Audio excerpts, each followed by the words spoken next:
Magandang umaga, Luzon, Visayas at Mindanao. Narito na nagkakaisa at pinakamalawak na pagbabalita sa pangunguna ng Presidential Communications Office. Kabilang ang PTV, Presidential Broadcast Service, Philippine Information Agency, Philippine News Agency at IBC. Tutok na sa mga balita mula sa iba't ibang bahagi ng bansa. Ito ang Balitang Pambansa. Ngayong umaga sa Balitang Pambansa, mas maraming trabaho para sa mga Pilipino. Asahan, industriya ng semiconductor sa Pilipinas, mas lalago pa ayon kay Pangulong Ferdinand R. Marcos Jr. Maximum suggested retail price sa karne ng baboy sisimulan na sa Lunes. Mas mababang maximum suggested retail price sa imported na bigas, ipatutupad na rin. Oversupply ng kamatis, tinutugunan na ng gobyerno. Inaugurasyon ng Pasig Bigyang Buhay Muli, The River Project Phase 3, isasagawa ngayong araw. Ilang kalsada at pasyalan sa Intramuros, Maynila, pansamantalang isasara. At Pangulong Ferdinand R. Marcos Jr. Pinangunahan ang pamamahagi ng cash gift sa mga senior citizens sa ilalim ng Expanded Centenarians Act. Sa detalye ng mga balita, pinangunahan ni Pangulong Ferdinand R. Marcos Jr. ang pamamahagi ng cash gift sa mga senior citizen ngayong araw. Tiniyak naman ng Pangulo ang pagtugon sa iba pa nilang pangangailangan. Ang detalye sa Balitang Pambansa ni Kenneth Pasyente ng PTV. Walang senior citizen ang may iwan. Yan ang binigyang diin ni Pangulong Ferdinand R. Marcos Jr. kasabay ng pamamahagi ng cash gift para sa mga nakatatanda.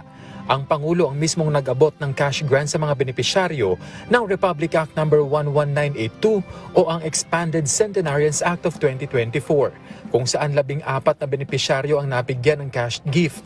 Kabilang na riyan ang 380 at 385 years old, 5 90 years old na nakatanggap ng tig 10,000 piso. Habang ang 300 taong gulang naman ay nakatanggap ng tig 100,000 pesos. Ayon sa Pangulo, paraan lamang ito ng pamahalaan para kilalanin ang kontribusyon ng mga nakatatanda na siyang naging gabay at mentors ng nakararami kung paano mamuhay. They are our supporters. They are the ones who brought us into and to understand how to deal with the world and how to deal with life. And for that, we will all be eternally grateful. Kaya, ang bawat linya sa inyong balat at bawat puting buhok ay bahagi ng hibla na naghahabi ng ating kasaysayan. Mga kababayan, tayo po ay narito ngayon upang magbigay pugay sa ating mga nakakatanda. Binigyang diin din ng Pangulo ang mga pribilehiyo na maaaring makuha ng mga senior citizen, kabilang na ang mga discount sa pagbabayad ng tubig at kuryente, pati na sa mga gamot at kanilang iba pang pangangailangan. Gayunman, giit niya na marami pang dapat kailangang gawin para sa mga senior citizen, bagay na tutugunan daw ng pamahalaan. Kabilang na ang social pension, residential care facilities ng DSWD at iba pang programa at proyekto ng National Commission of Senior Citizen. Sa bagong Pilipinas, hangad natin na mabuhay ng may ginhawa at dignidad ang ating mga matatanda. They deserve nothing less than our love, our care, our protection, our respect, and our honor. Kaya gumagawa tayo ng mga hakbangin upang mas mapapabuti ang kalagayan ng ating mga senior citizen. May hiling din ng Chief Executive sa pamilya ng mga senior citizen, maging sa kabataan. Sa mga pamilya ng mga ating mga nakatatanda, ipagdiwang ninyo ang bawat sandali na kapiling sila. Ipakita ninyo ang malasakit dahil darating ang panahon na kayo din ang maghahanap ng respeto at kalinga mula sa anyong anak o apo. Para sa ating mga kabataan, kayo ang mag-aaruga sa magpapatuloy na kaalamang itinuturo ng mga nauna sa atin. Gamitin ninyo ito upang makapagbuo ng mas maliwanag na kinabukasan. Ikinalugod naman ng ilang senior citizen ang pagkilalang ito mula sa pamahalaan. Yan ay maaaring pambili ko na ng mga gamot ko, mga pagkain na konti, hati-hatiin ko lamang para sa sa akin at sa aking mga apo na maliliit pa. Most welcome because this is the first time I will experience this. And for my age, it's a great help. Any plans po ma'am kung saan niyo po gagamitin? Well, so many things to spend for. You know now, everything is going up. Sa huli, hinikayat ng Pangulo ang mga senior citizen na wag isipin na wala na silang halaga sa lipunan. 1,079 beneficiaries ang nabigyan ng naturang cash gift sa buong bansa na nagkakahalaga ng 12,050,000 pesos. Pero target ng programa ngayong taon na maabot ang nasa mahigit 275,000 na benepisyaryo kung saan tinatayang nasa 2.9 billion pesos ang maipapamahagi. Mula PTV Manila, Kenneth Pasyente, Balitang Pambansa.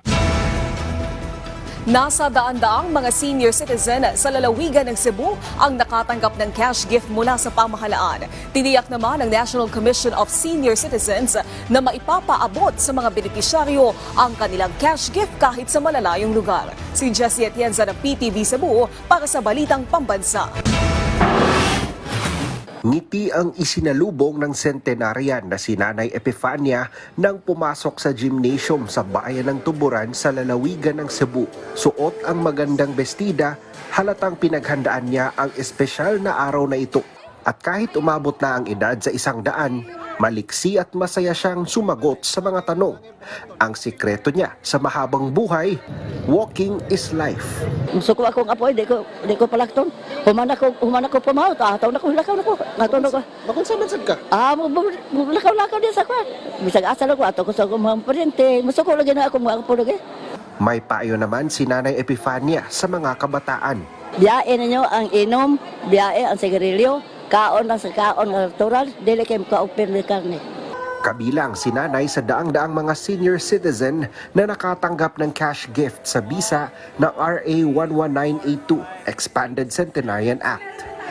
Bilang pagpupugay sa mga senior citizen at matulungan sila sa kanilang pamumuhay. Ikinatuwa naman ng alkalde ng bayan ng Tuburan dahil may nasa mahigit 30 senior citizens ang nakatanggap ng cash gift. Active ang atong mga senior citizens sa Tuburan. Then, musamot pagin siguro na karon nakapokus man ta sa ato ang agrikultura. In the next 5 to 8 years, ang among plano is dapat organic taon na Tuburan. So, mas nindot pag yun kay wala na toxic ang ilang kaon. Kaya kasagaran magod ang dapat magod sa tao sa kanatong ikaon, no? Labi na ka ng mga chemical, mga chemical fertilizer. Ayon sa National Commission of Senior Citizens Region 7, ipinahahabol na nila ang iba pang mga benepisyaryo na kulang pa sa requirements. Anong wala ang buhol? Because we have a deadline, sir, last February 1. So, until February 1, no, wala yung document nga gisubmit ang buhol. So, giunsay gihimo sa commission, gatuan na mo, nangita mi nga naman what happened to buhol. So, kulang ang pag-reach information to the barangay level. So, naara na fed sa OSCA. However, as of the moment, nanatay 500 kapapilis karon gi-process sa province of Bohol. Samantala, nagbabala naman ang kinatawan ng mga senior citizens sa Kongreso sa mga establishmentong patuloy na hindi nagbibigay ng diskwento. Kung hindi pa sila tutupad, kasi batas ito eh. Itong diskwento na ito na 12% VAT exemption and 20% senior citizens discount, batas ito. So, hindi pwedeng hindi sila sumunod. So, sa lahat, pinatawag namin at sinabihan namin, kung hindi kayo tutupad dito, makro-close kayo. Mula sa PTV Cebu, Jessie Atienza para sa Pambansang TV sa Bagong Pilipinas. Pamamahagi ng cash gift para sa mga senior citizens sa Bawang na Union nagsimula na. Mabilis kasi ang naging proseso ng kanilang mga dokumento. May Balitang Pambansa si Glenda Bakungan Sarak na Radyo Pilipinas Ago. Maraksa ka na, adatiin pa iti gobyerno ka na kami. Igatang iti pagpapigsami Ibibili ni Lola Presentacion Marinas ng masusustansyang pagkain ang natanggap niyang cash gift mula sa pamahalaan. Isa si Lola Presentacion sa 22 na octogenarians at nonagenarians sa Bawang La Union na nakatanggap ng 10,000 pesos na cash gift sa ilalim ng Expanded Centenarian Act of 2024 na nilagdaan ni Pangulong Ferdinand Marcos Jr. Dito sa bayan ng Bawang, isinagawa ang unang payout para sa mga senior citizens sa Region 1 dahil sa mabilis na pagproseso ng kanilang mga dokumento. Hinikayat naman ng National Commission of Senior Citizens ang mga lolo't lola na nasa edad 80, 85, 90, 95 at 100 na iproseso na ang kanilang benepisyo. Ang mga application form po ay available sa OSCA. Pwede rin po itong i-download sa aming website at www.ncsc.gov.ph. Makikita rin po doon yung mga requirements and the documentary requirements. Nakatakdang magsagawa ang National Commission of Senior Citizens ng karagdagang payout para sa mga benepisyaryo ng Republic Act 11982 sa mga susunod na araw. Mula Radyo Pilipinas, Agoo, Glenda Bakungan, Sarak para sa Balitang Pambansa. Epektibo na sa Sabado ang mas mababang maximum SRP sa imported rice sa 49 pesos ang kada kilo. Ayon sa Agriculture Department, pinag-aaralan din nila kung kaya pa ba itong mas maibaba at tiyak hindi na nasusunod sa bagong MSRP ang mga supermarket. Si Isaiah Mirafuentes ng PTV Manila sa Balitang Pambansa Live.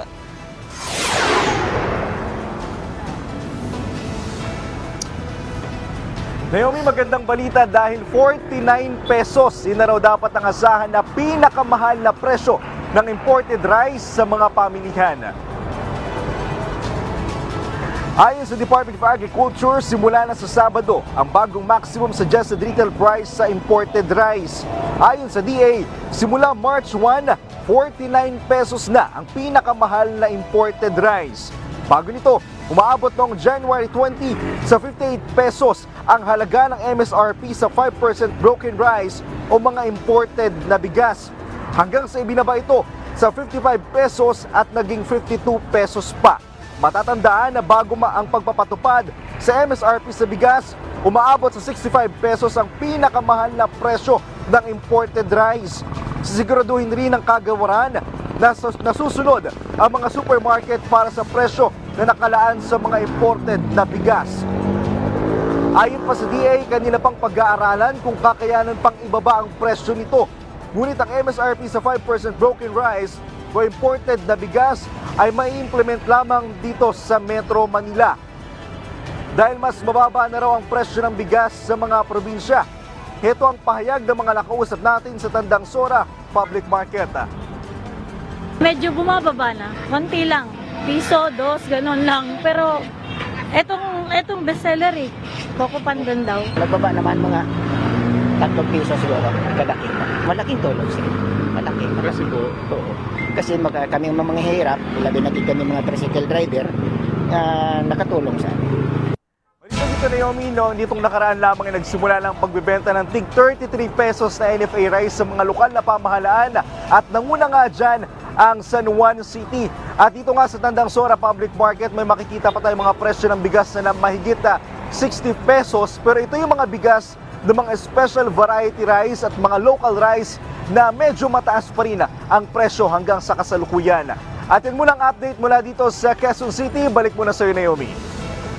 Maraming salamat Isaiah Mirafuentes ng PTV. Samantala, tinutugunan na ng Agriculture Department ang sobra-sobrang supply ng kamatis, partikular sa Nueva Ecija at Pangasinan. Sa isang larawan, nag-viral ang sobra-sobrang kamatis na itinapon na lang. Ayon sa DA, naglaan na ng 1.5 billion pesos na pondo para sa pagpaparami ng mga cold storage facilities para hindi mabulok ang mga produkto. Una, kung talagang marami kamatis, i-coordinate talaga nila sa kanila municipal agriculturist o sa aming regional field office. Tutulungan namin sila kung saan pwedeng i-market sa malapit na palengke o sa ating kadiwa sa mga regions o basta hanapan natin ng merkado. Huwag nilang itatapon. Puspusan ang hakbang ng administrasyon ni Pangulong Ferdinand R. Marcos Jr. para mapalakas pa ang semiconductor industry na gumagawa ng mga modernong teknolohiya. Mas maraming trabaho para sa mga Pilipino, asahan rin. Si Clazel Pardilla ng PTV Manila para sa Balitang Pambansa. Cellphone, computer, at mga sasakyan. Ilan lamang yan sa mga gamit na hindi gagana kung walang chip at integrated circuit. Kaya naman sa administrasyon ni Pangulong Ferdinand R. Marcos Jr., puspusan ang pagpapalakas ng semiconductor industry na gumagawa ng mga modernong teknolohiya. Sa pakikipagpulong ni Pangulong Marcos sa Amcor Technology, inihayag ng kumpanya ang planong paglipat ng produksyon nito sa Pilipinas na ayon kay Pangulong Marcos, tiyak na magpapalago pa ng semiconductor industry ng bansa. Kasabay nito ang dumarami anyang mahuhusay na Pilipino na may kakayahang magtrabaho bilang chip manufacturer at integrated circuit designer. Noong 2024, papalo sa $29.16 billion ang naibentang produkto ng Pilipinas mula sa semiconductor industry.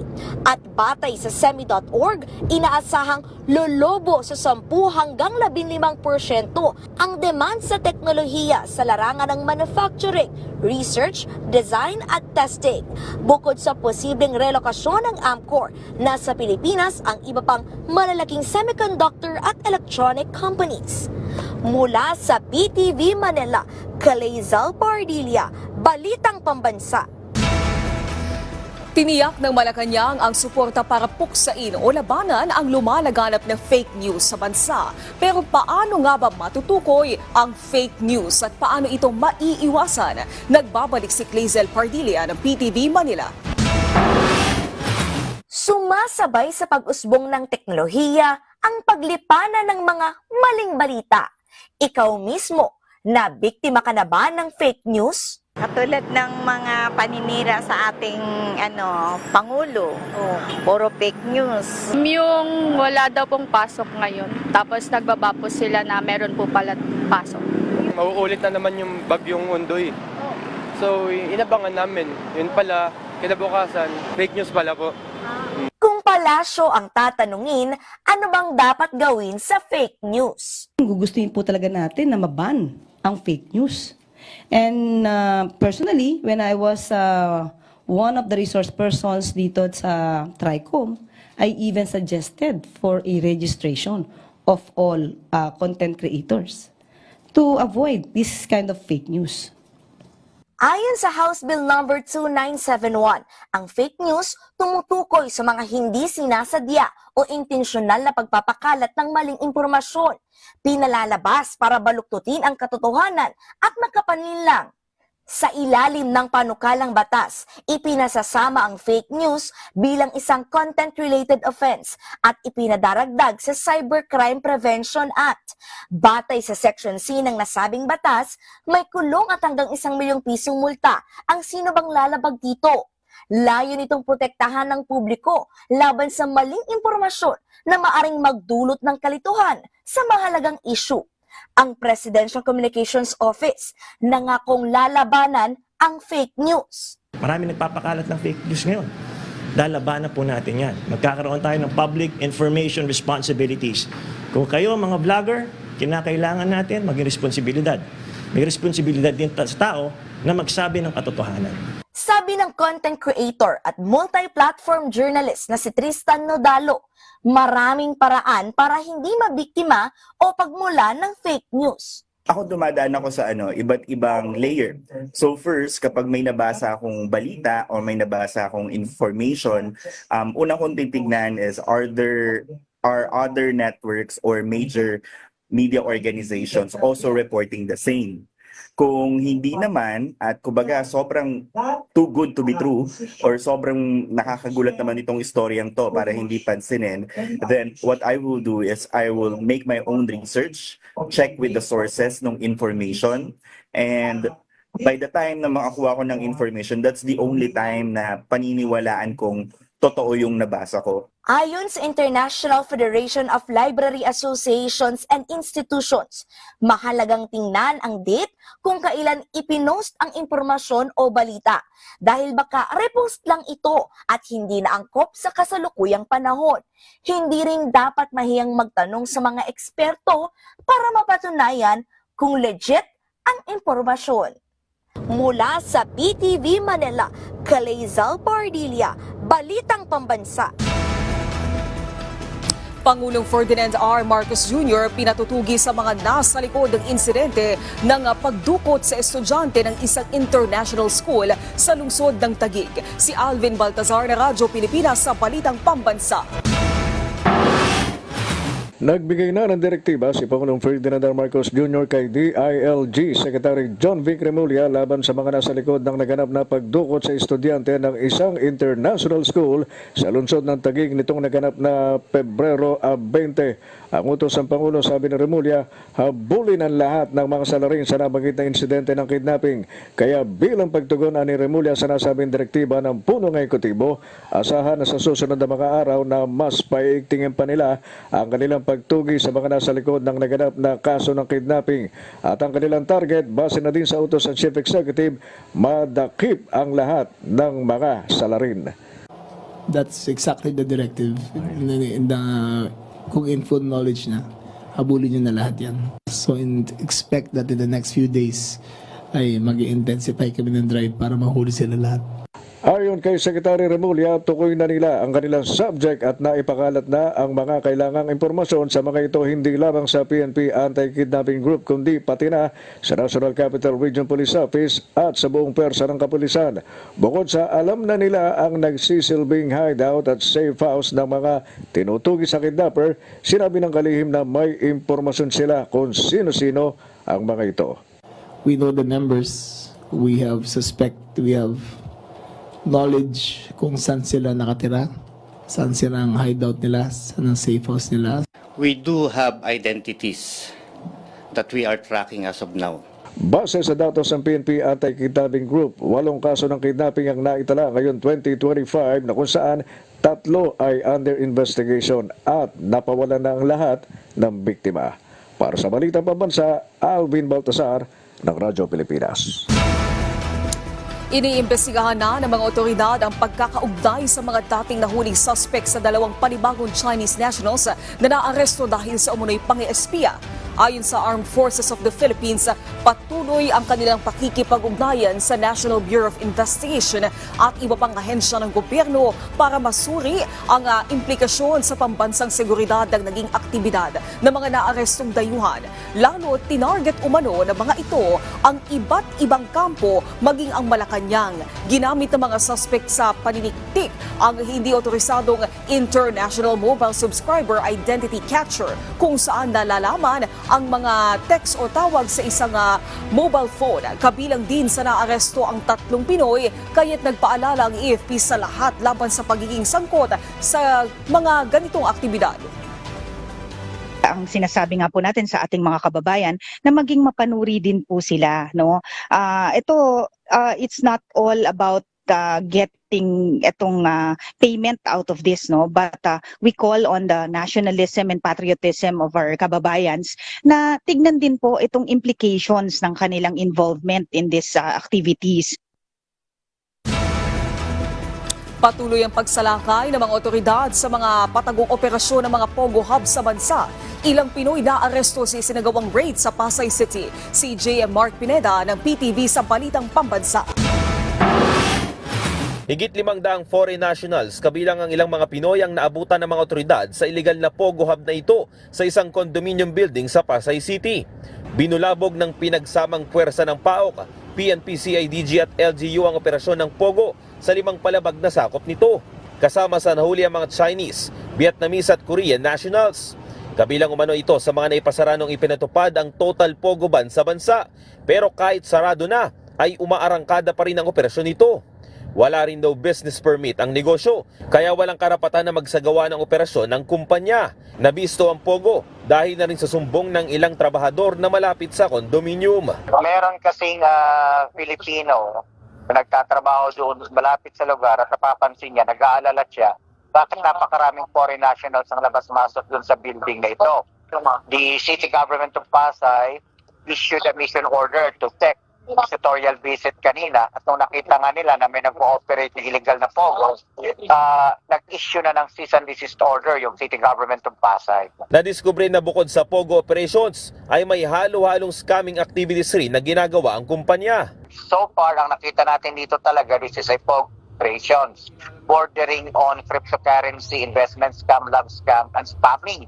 No? So, siyempre, plain view pa lang po yan, hindi pa natin nakukuha yung laman talaga ng mga computers. We'll have to apply for a cyber warrant para makita natin kung anong laman talaga. Dinala muna sa headquarters ng PAOK ang mga nahuling mga dayuhan habang patuloy ang investigasyon. Aalamin din nila kung may mga pananagutan ba ang mga Pinoy na nahuli sa lugar. Mula sa PTV, JM Pineda para sa Balitang Pambansa.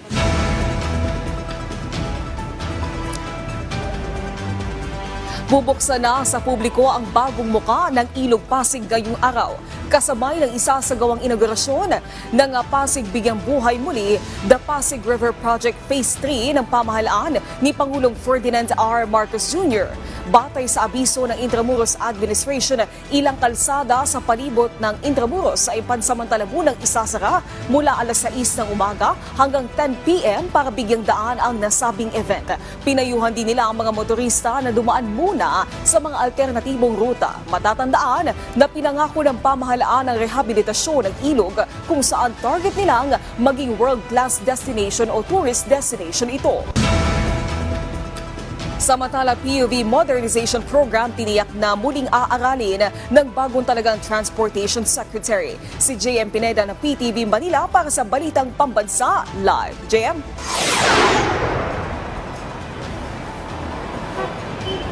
Naomi, sa pagtupungan ng bagong administrasyon bagong kalihim ng Department of Transportation na si Vince Dizon ay tiniyok nito na muli nilang pag-aaralan ang programa ng pamahalaan. Gustong pag-aralan ng DOTR ngayon ang iba't ibang issue na kinakaharap ng PUV-MP kung saan kasama nga dyan ang malinaw na ruta para sa mga jeepney at mataas sa presyo ng mga modern jeep na ibebenta sa merkado. Kasama na rin dyan ang pagbili ng foreign vehicles at mga tulong ng mga tsuper. Pabor ang ilang mga traditional drivers sa ng traditional jeepney na ang pinagkukuhanan ng pagkakitaan para sa kanyang pamilya. Kasi dito simula bata pa po kami, dito na rin kami binuhay ng magulang namin. Hanggang sa naging driver kami. Para po makita din nila yung kung tama ba o hindi yung ginagawa nila. Gusto naman ni Arcel na suriin muna ng ehensya ang mga dapat gawin sa PUV-MP, lalo na sa kalidad ng mga sasakyan at kung pwedeng pagandahin na ng ilang mga hawak nilang traditional jeepney. Doon pa rin ako sa traditional. Ang ano lang doon, medyo pagandahin naman.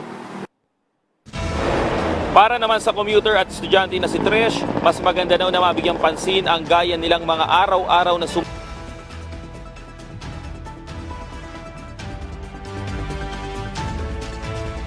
as long as hindi pa rin po nakakalimutan yung tradition na jeepney. Katulad po nito, as a student po, marami po kasing memories na nabibigay yung traditional jeepney. Senator Grace po, panahon na talaga para pag-aralan ng DOTR ang PUV-MP at kung sakali nga dapat pakinggan din ang na talaga namang pabor din talaga doon sa PUV modernization. Yan muna ang latest news sa Quezon City. Naomi, balik dyan sa studio. Maraming salamat JM Pineda ng PTV Manila.